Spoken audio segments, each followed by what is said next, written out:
Olá, está no ar o Rio em Pauta, um programa para aprofundar a discussão dos principais assuntos da cidade. Hoje a nossa pauta é cachumba.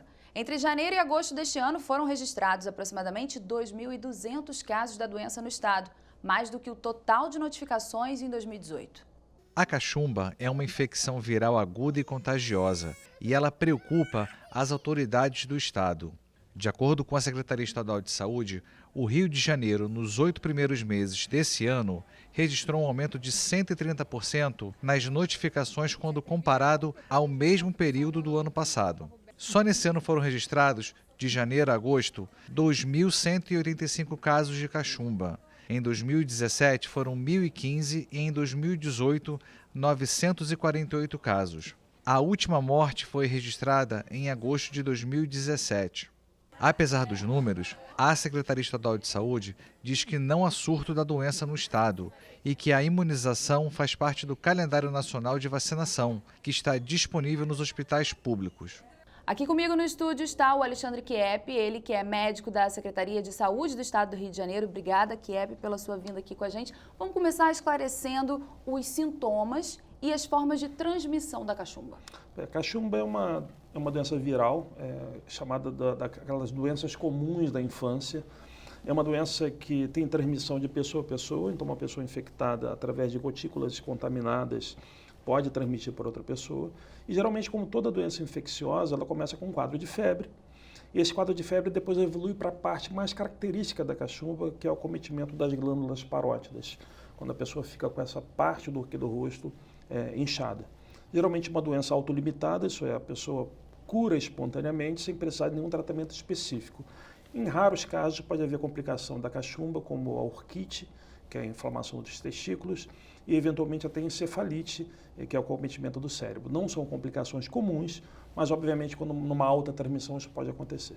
Então, dá para dizer que esses casos, por exemplo, em que há um comprometimento dos órgãos internos, né, testículos, ovários, as pessoas podem, inclusive, ter problemas de fertilidade? Pode. O acometimento de ovários e testículos é uma complicação rara e infertilidade mais rara ainda. Mas, obviamente, isso pode acontecer e é uma das complicações mais temidas e conhecidas da cachumba. A transmissão da cachumba, ela ocorre antes mesmo dessas características, desses sinais claros aparecerem? Sim, como toda doença, ou como a maioria das doenças infecto-contagiosas de transmissão de pessoa a pessoa, o período da viremia, que isso é a replicação do vírus dentro do nosso organismo e, consequentemente, a nossa capacidade de transmissão desse vírus, geralmente acontece antes do início dos sinais e sintomas. Por isso que, às vezes, o controle dessas doenças não é tão fácil, porque uma vez que a pessoa apresente febre, dor no corpo, manchas pelo corpo ou acometimento das parótidas, no caso da cachumba, essa pessoa já contaminou, às vezes, algumas outras pessoas antes disso. Então, efetivamente, essas doenças de alto risco de disseminação, como é o caso da cachumba e do sarampo, por exemplo, a pessoa pode iniciar a transmissão antes de ter qualquer sinal ou sintoma. Em que faixa etária a cachumba é considerada mais perigosa? A cachumba geralmente tem maior risco de causar complicações nas crianças pequenas. Nós tivemos um problema no Brasil esse ano, que foi o acometimento de crianças menores de 1 ano. Inclusive com alguns casos graves no Brasil. Por isso a decisão do sarampo, por exemplo, e também por conta da cachumba, de iniciar a vacinação já a partir dos 6 meses de idade, coisa que não era recomendada anteriormente. A vacina que protege contra sarampo também protege contra a cachumba, né? Então, de uma forma geral, faixas etárias extremas têm maior risco de complicação, idosos e crianças. E há um aumento de casos de cachumba no país todo, em várias regiões do país, e aqui no Rio houve um aumento de 130% só em 2019. Qual é a real situação do estado? Se é um surto, há característica de surto? A gente não tem ainda uma epidemia, um surto no estado como um todo, mas a gente tem um aumento de transmissão localizadas em alguns municípios. Preocupa muito, não somente pelo número de casos, que obviamente que é significativo, mas pela possibilidade, se a gente não conseguir atingir esse público mais vulnerável, que principalmente esses adultos jovens, que não tem um esquema vacinal completo, da gente no ano que vem aí ter um aumento importante no número de casos de cachumba, acompanhando o que a gente está vendo em relação ao sarampo. Então, esse ano ainda o número de registros deve aumentar? Provavelmente. A gente está saindo agora do inverno, quando há uma tendência da temperatura começar a aumentar. Com o aumento da temperatura, historicamente a gente observa uma diminuição dos casos das doenças de transmissão respiratória, dentre elas a cachumba. Então, provavelmente a gente começa a observar a partir de agora uma desaceleração da transmissão.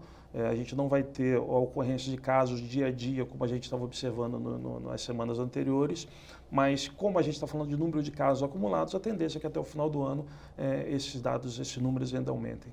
E por que motivo uma doença que estava há tanto tempo, tantos anos desaparecida, voltou a assustar? Quando a gente fala de ressurgimento, reaparecimento de doenças imunopreveníveis, isso é, passíveis de prevenção através da vacinação, por trás disso, obviamente, tem um número grande de pessoas que não estão adequadamente imunizadas. E é exatamente isso que acontece em relação à cachumba. A segunda dose da vacina tríplice, ela só foi instituída em 2002. Então, pessoas que nasceram antes de 2002 provavelmente não têm as 2 doses completas, a não ser que tenham tomado essas doses depois. Então, a gente tem uma parte importante da população que só tem uma dose da vacina. Isso não é suficiente para poder garantir uma proteção completa por toda a vida. E os dados estão mostrando exatamente isso. A maioria dos casos acontecendo em adultos jovens que não têm um esquema vacinal completo. Se a gente não conseguir reverter esse quadro, isso é, que as pessoas se sensibilizem, procurem os postos de vacinação para poder fazer a atualização da caneta vacinal, é possível que no ano que vem a gente tenha um cenário semelhante ou até pior que a gente teve esse ano. Então, só reforçando, a vacina que protege contra a cachumba é a mesma que protege contra o sarampo e rubéola? Exatamente. A vacina tríplice viral protege contra essas 3 doenças. Algo que vem a corroborar esses dados é o fato da gente ter um menor número de casos em mulheres, por exemplo. Exatamente porque alguns anos atrás a gente teve a campanha de erradicação da rubéola congênita.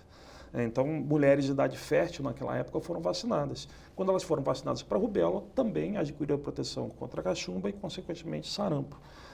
Então, o que os dados mostram hoje, o aumento do número de casos em adultos jovens e principalmente do sexo masculino. Portanto, esse é o perfil desses novos registros que têm surgido. Então, há alguma contraindicação para essa vacina? Pois é, a vacina, é bom deixar claro que a vacina que já é utilizada no Brasil há muitos anos. Então, o perfil de segurança da vacina está completamente definido. É uma vacina muito segura e muito eficaz. Mais de 95% das pessoas que tomam a vacina, elas adquirem proteção contra a doença. Então, além da segurança, a eficácia dela está muito comprovada. Hoje, a gente não recomenda a vacina para grávidas, porque é uma vacina de vírus vivo atenuado, e para pessoas que têm um comprometimento importante do sistema de defesa do organismo, do sistema imunológico. Nesses casos, a recomendação é que procure um médico para poder saber exatamente se pode ou não pode tomar vacina. Porque algumas pessoas que têm comprometimento do sistema imunológico podem tomar vacina. Só quem pode fazer essa avaliação adequadamente é o médico. Então, é caso a caso. É caso a caso. Muito obrigada, Alexandre Kiep, que é médico da Secretaria Estadual de Saúde, pela sua participação aqui com a gente. É um prazer, obrigado. Até o próximo Rio em Pauta.